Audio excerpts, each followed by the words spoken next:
Welcome back to the USA Cabinet Store Remodeling Podcast. I'm Chris, and today we are taking on frameless cabinets. You will also hear them called full access or European. Jessica, I want to start somewhere slightly unusual because almost every article written about this argues about storage, and you told me that is the wrong argument. It is the wrong argument, and I will give you the whole answer before we even get into it. What you gain with frameless is access. On a base cabinet, you get roughly 1.5 to 1.75 inches more opening, and you can run a drawer up to 36 inches wide with no center stile down the middle of it. What you give up is about 8 to 15% on the price of the boxes, any possibility of inset doors, and 3 smaller things nobody raises in a showroom.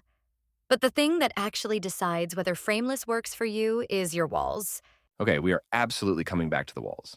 But first, why is the storage argument bad? That is the whole sales pitch for frameless. Because the published numbers do not agree with each other, and not by a little.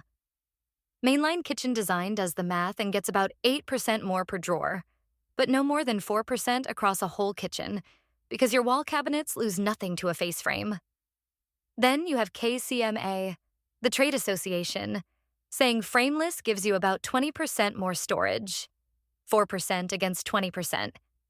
Same question, 5 times apart. So somebody's wrong. Nobody is lying, actually. They are measuring different things and both calling it storage. Mainline is computing volume across the whole kitchen, where the uppers drag the average down. KCMA looks like it is describing the opening at the face of a base cabinet, where the loss is real and large. And here is the part I would want a listener to hold on to. KCMA does not publish a method for that 20%.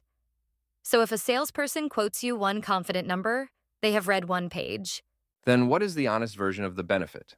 Because there clearly is one. The honest version is not a percentage at all.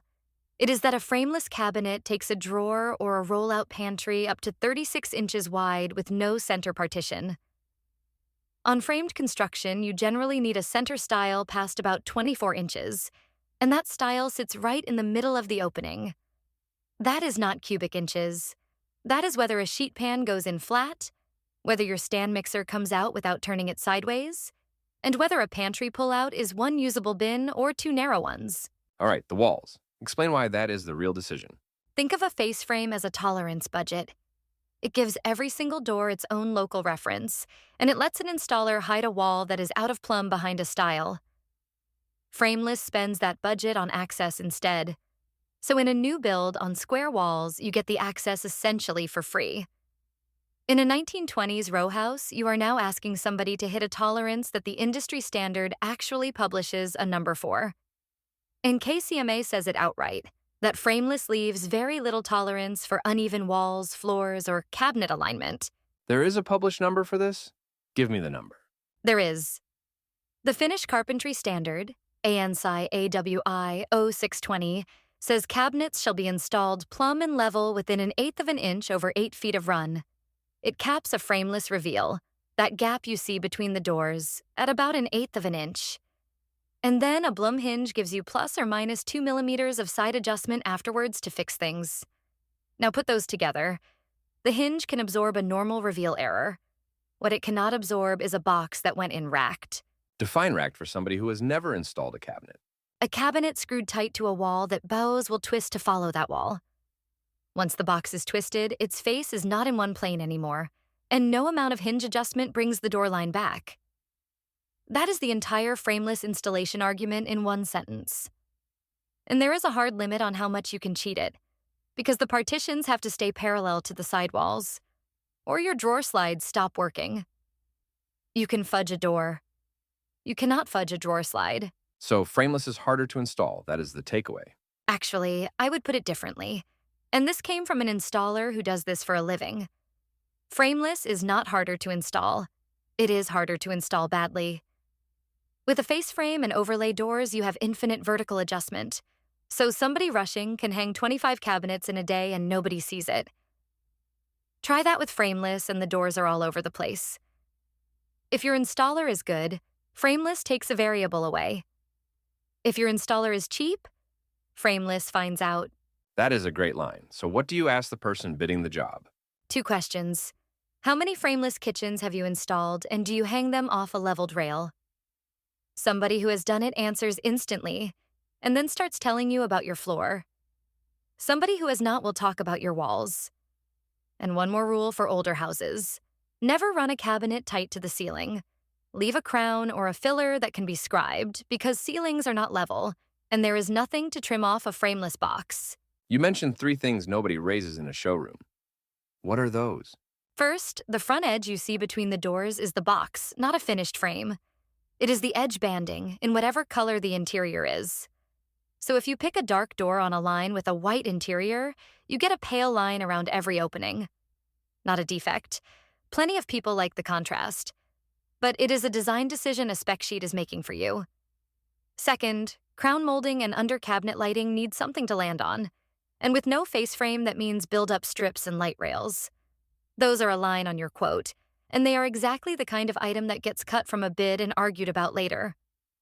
Third, that banded edge is what takes the knocks a solid wood frame would otherwise absorb.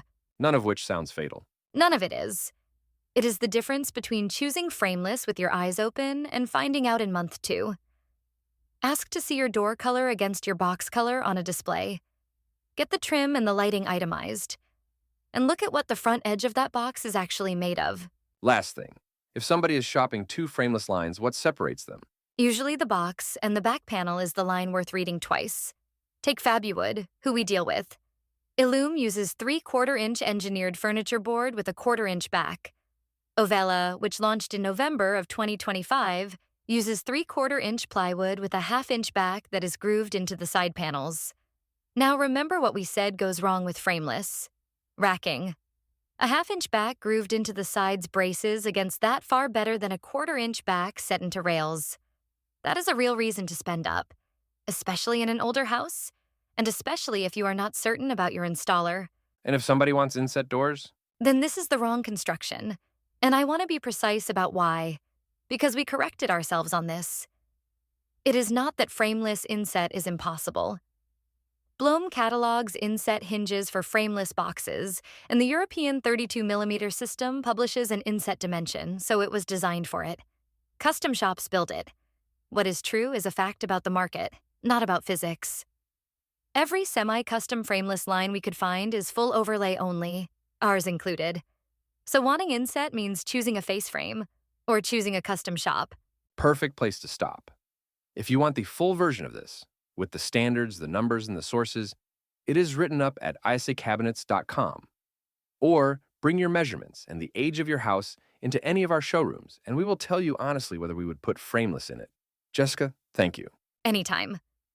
And genuinely, go put a level on the wall before you fall in love with the door.